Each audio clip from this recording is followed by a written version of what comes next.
Hi friends, subscribe to my channel. Today, let's learn the Moon's Chosen story. In the quiet village of Lunalis, nestled between dense forests and jagged mountains, the moonlight was a sacred thing. Every full moon, the villagers would gather in the central square, their faces upturned as they sang hymns to Lunara, the goddess of the moon. For centuries, the lunar cycle had governed their lives, bringing them bountiful harvests, safe voyages, and peaceful nights. But this night was different. As the moon rose high, a shadow crept across its silver surface. The villagers gasped as the shadow expanded, turning the moon a deep crimson. It was an eclipse, but unlike any they had seen before. A sharp, ringing sound echoed through the air, like the chime of 1,000 bells. In the square, 5 villagers collapsed to their knees, clutching their chests as a glowing rune appeared on each of their foreheads. Elder Kale, the village's oldest and wisest, hobbled forward. His hands trembled as he looked at the marked individuals. "The Moon's Chosen," he whispered, his voice trembling. "The prophecy, it has begun." The 5 chosen stood apart, their fates now entwined. Each bore a unique rune, shining faintly in the moonlight. Among them was Marek, a blacksmith's apprentice with soot-streaked hands and a heart full of questions. Beside him was Ellara, the village healer, whose calm demeanor barely concealed the fear in her eyes. Thalor, a hunter with sharp eyes and a sharper temper, clutched his bow tightly, as if it could fend off whatever was coming. Nyassa, a merchant's daughter, stood with an air of determination, her rune pulsing faintly with light.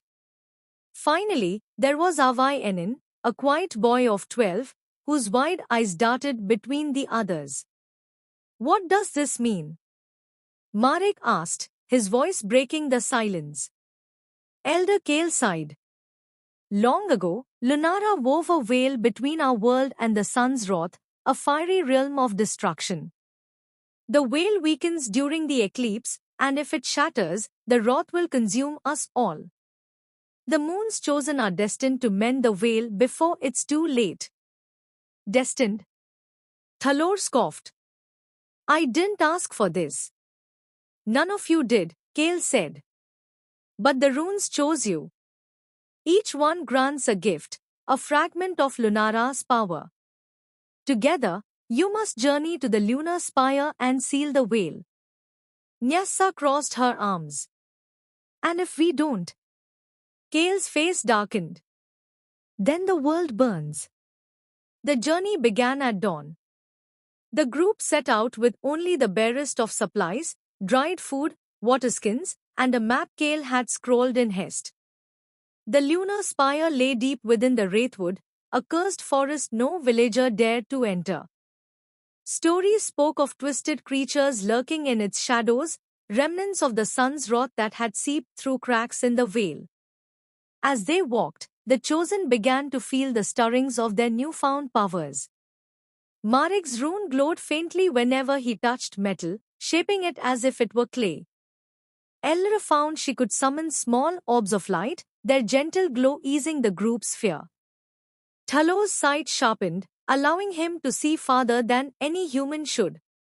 Nyassa discovered she could sense danger, her rune pulsing whenever they neared a threat. Arvayanin, the youngest, remained quiet about his ability, though the others noticed the shadows around him seemed to move of their own accord. By the second night, they reached the edge of the Wraithwood. The forest loomed before them, its gnarled trees clawing at the sky.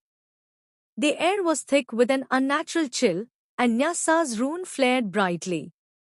"Something's watching us," she whispered. Thalor readied his bow. "Stay close." They stepped into the forest, their footsteps muffled by the dense undergrowth. The further they went, the darker it became, until even Ellara's light seemed swallowed by the gloom. Strange sounds echoed around them, the rustling of leaves, the distant howl of an unseen creature. The group's nerves were frayed, but they pressed on. It wasn't long before they encountered their first challenge. A massive beast, its body twisted and unnatural, blocked their path. Its eyes glowed like embers, and its breath came in ragged hisses. The chosen froze as the beast roared, shaking the very ground beneath them. Scatter! Thalor shouted, losing an arrow at the creature. The arrow struck true, but the beast barely flinched. Marek grabbed a fallen branch, his rune glowing as it transformed into a gleaming spear. He charged, thrusting it at the beast, but was swatted aside like a fly. Arvayanan stepped forward, his small frame trembling. "I can stop it," he said, his voice barely audible. The shadows around him writhed and coiled, forming tendrils that lashed out at the beast.